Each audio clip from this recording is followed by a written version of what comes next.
Bismillahirrahmanirrahim. Assalamualaikum warahmatullahi wabarakatuh. Alhamdulillahi rabbil alamin. Wassalatu wassalamu ala ashrafil anbiya'i wal mursalin Sayyidina Muhammadin wa ala alihi wa ashabihi ajma'in. Faqala Allah ta'ala fi kitabihil karim ba'da a'udzu billahi minasyaitonir rajim. Ya ayyuhalladzina amanu taqullaha haqqa tuqatih wa la tamutunna illa wa antum muslimun. Hadirin jamaah rahimakumullah, Ramadan Mubarak, ya, bulan Ramadan bulan penuh keberkahan. Alhamdulillah, kita berharap Allah Ta'ala mencurahkan berkahnya khususnya fi ashril awakhir, di 10 malam terakhir ini. Semoga Allah Ta'ala izinkan, mudahkan kita berjumpa dengan Lailatul Qadar, malam yang dikatakan sebagai khairun min alfi syahr, lebih baik daripada 1000 bulan. Saudara sekalian rahimakumullah, kita lanjutkan pembahasan kita dan kita masih meneruskan kaitan pergantian babak keempat menuju babak kelima. Ya, ingat hadis tentang ringkasan sejarah umat Islam bahwa kita umat Islam saat ini berada di babak keempat, periode keempat, fase keempat dari 5 periode, 5 babak, 5 fase perjalanan sejarah umat Islam. Dan Nabi Muhammad SAW menyebutnya babak keempat ini sebagai babak mulkan jabriyah, babak para penguasa yang memaksakan kehendak mereka. Dan babak ini mulai kita jalani sejak tahun 1342 Hijriah, 1924 Masehi. Belum ada 100 tahun yang lalu. Kalau pakai hitungan kalender Hijriah, 99 tahun yang lalu. Kalau pakai hitungan kalender Masehi, 96 tahun yang lalu, ya. Nanti 1442 Hijriah baru kita memasuki 100 tahun, ya, berada di babak keempat ini. Nanti tahun 2024 baru kita memasuki 100 tahun pakai hitungan Masehi, ya, berada di babak keempat ini. Babak yang saya sering katakan sebagai the darkest chapter of the Islamic history, babak paling kelam dalam sejarah umat Islam. Kenapa? Karena sejak tahun 1342 Hijriah Allah cabut hak kepemimpinan dunia dari tangan umat Islam, kaum beriman, ya, yang memimpin dunia berfondasikan kitabullah wa sunnah, Al-Quran dan sunnah, untuk kemudian Allah serahkan kepemimpinan dunia ini ke pihak lain. Siapa pihak lain itu? Ya, the Western civilization, peradaban Barat, Eropa, Amerika, yang tidak lain adalah the Judeo-Christian Society, masyarakat Yahudi Nasrani.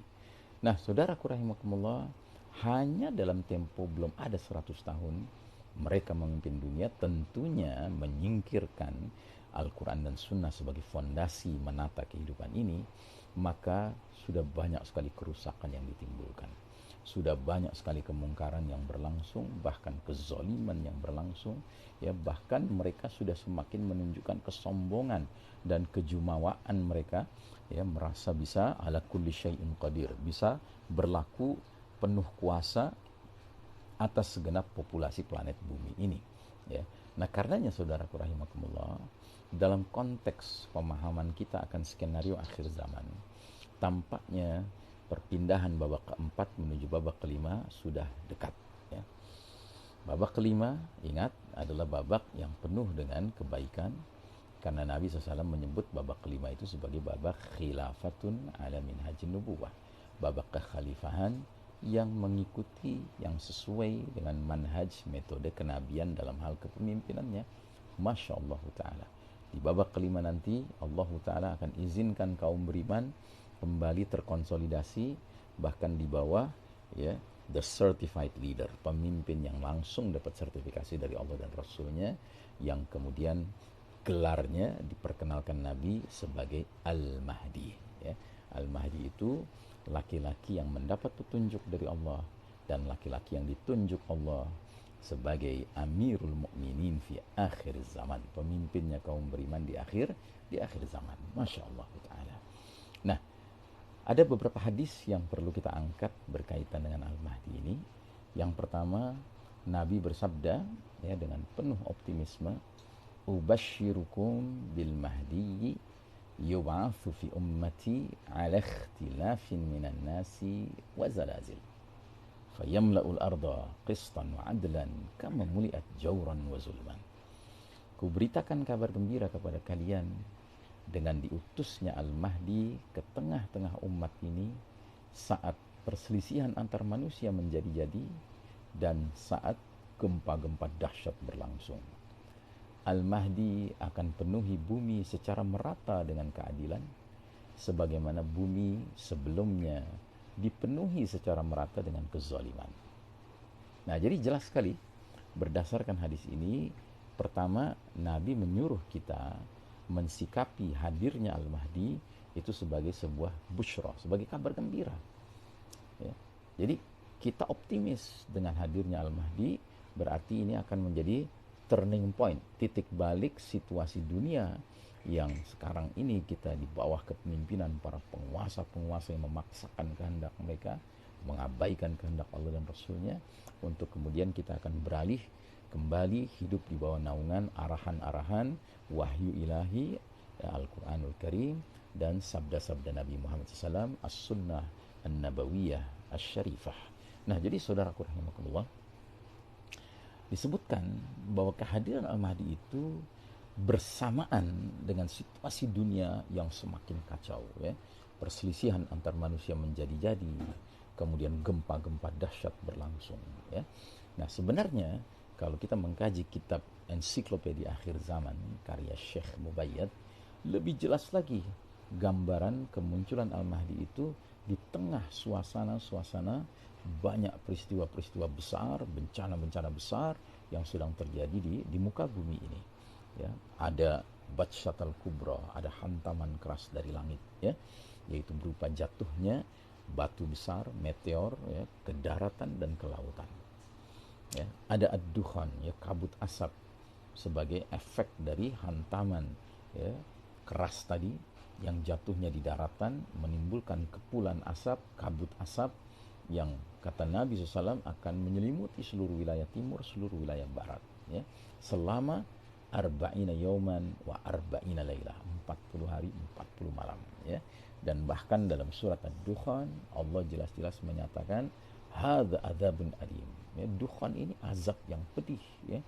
Bahkan di ayat 16 yang Allah menggunakan kalimat yauman nabtishul batshatal kubra inna muntaqimun, pada hari ketika kami, ya, mendatangkan, ya, hantaman keras, inna muntaqimun, sesungguhnya kami adalah yang maha memberi balasan, ya. Jadi datangnya azab dukhan ini pada hakikatnya adalah balasan Allah terhadap manusia-manusia kafir yang sedang memimpin dunia ini di babak keempat dengan kepemimpinan yang penuh dengan kesombongan, penuh dengan kemaksiatan, kemungkaran, kekufuran, kesyirikan, kemunafikan, kepalsuan, kedustaan, pendek kata dark values, nilai-nilai gelap menyelimuti keseluruhan dunia ini. Dan karenanya ketika Allah menilai bahwa perilaku pengelolaan peradaban ini sudah togho, sudah melampaui batas, tentunya Allah akan memberlakukan sunnatullah, hukum Allah yang sudah berlaku pada kaum-kaum terdahulu. Dan sudah barang tentu karena kepemimpinan dunia sekarang sudah memiliki jaringan yang sifatnya syabakat alamiah, worldwide web, ya, jaringan mendunia, tentunya juga azabnya akan skalanya skala global, skala mendunia, ya. Karenanya akan terjadi perubahan yang begitu drastis kondisi dunia ini, ya. Jadi ada Batshatal Kubra, ada dukhan, ada khasfun bil masyriq wal maghrib, pembenaman bumi di wilayah timur dan di barat, yang berarti akan terjadi reduksi dan perubahan peta geografis planet bumi ini. Karena wilayah timur dan wilayah barat terbenam, ya. Mungkin yang tersisa high grounds, ya, tanah dataran tinggi, perbukitan, gunung-gunung itu masih ada, tapi akibatnya wilayah timur dan barat akan menjadi daerah kepulauan, ya, karena banyak yang terbenam, ya. Terus kemudian yang tidak kalah pentingnya akan terjadi shutdown of modern technology. Teknologi modern ini berakhir, mencapai expired date-nya, ya. Dan ini menurut Syekh Mubayyad justru merupakan suatu keberkahan dan pertolongan dari Allah Ta'ala bagi mukminin. Kenapa? Karena teknologi canggih ini yang menguasainya adalah mereka yang menguasai dunia sekarang. Siapa itu? Al-Kuffar, kaum kafir.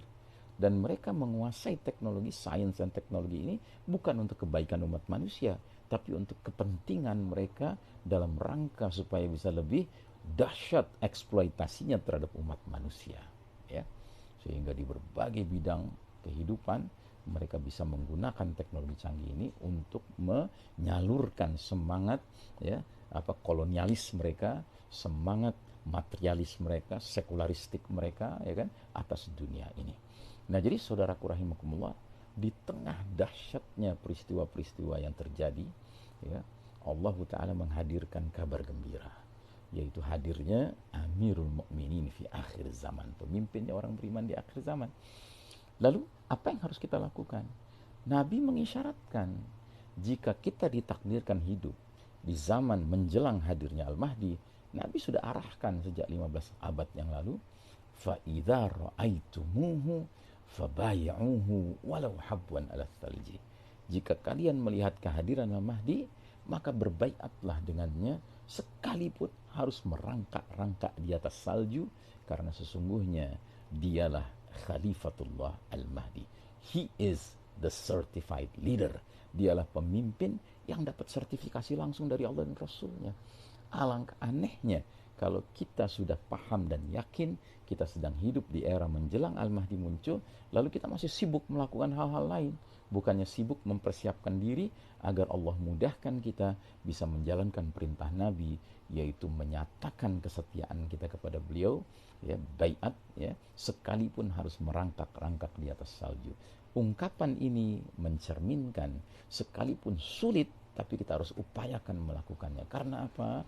Karena umat ini selama di babak keempat ini menjadi leaderless ummah, ya, umat yang tanpa kejelasan kepemimpinan.